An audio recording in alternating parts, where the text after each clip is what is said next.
São Paulo responde pela maior população carcerária do Brasil, tanto de homens quanto de mulheres. A gente percebe, por exemplo, a realidade das mulheres, que é uma realidade onde as violências são mais potencializadas pela questão de gênero, sexualidade e tudo mais. Então, São Paulo tem 35% desses números de todo o estado, né, da porcentagem. Então, a gente percebe que esse grupo, né, de mulheres, pela estatística apresentada, de ser maioria negra, inclusive, 64% são negras, é o grupo mais vigiado pela polícia. E se é o grupo mais vigiado, é o grupo mais punido. Porque o Estado produz vulnerabilidades, o Estado produz criminalização e abre caminho para a punição.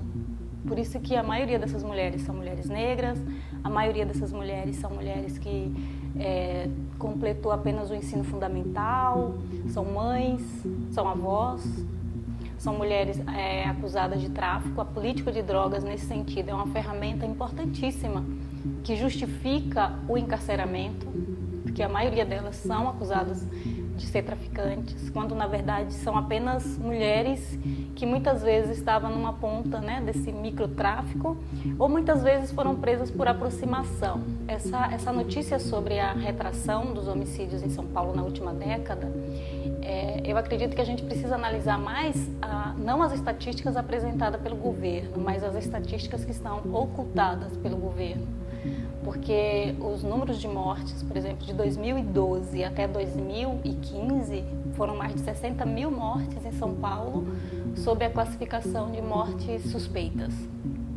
E aí entra aí nessa conta também as mortes em decorrência da violência policial, né?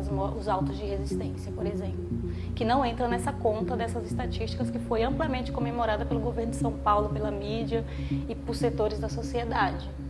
Então, essa conta não bate, né? O governo comemora que teve uma retração de homicídio, mas a gente sabe que os homicídios continuam acontecendo, e principalmente em relação aos encontros da polícia com a população, em especial os jovens negros.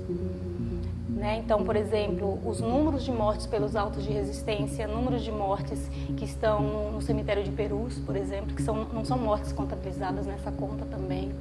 Os desaparecimentos de jovens após abordagem policial.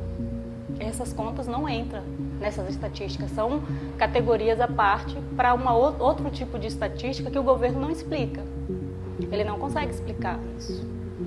Então, a gente precisa considerar o que está oculto, né? E olhar com um pouco de preocupação essas estatísticas que foram apresentadas que não são confiáveis. A gente sabe que São Paulo, por exemplo, os dados estatísticos de São Paulo estão sob sigilo do governo. O governo não autoriza esses dados. É muito difícil a gente conseguir esses dados. E os dados produzidos, que foram amplamente divulgados, são produzidos pela própria polícia. Então, a polícia que mata é a polícia que produz dados, é a polícia que produz vítimas, é a polícia que produz estatísticas e é a polícia que produz as suas próprias provas.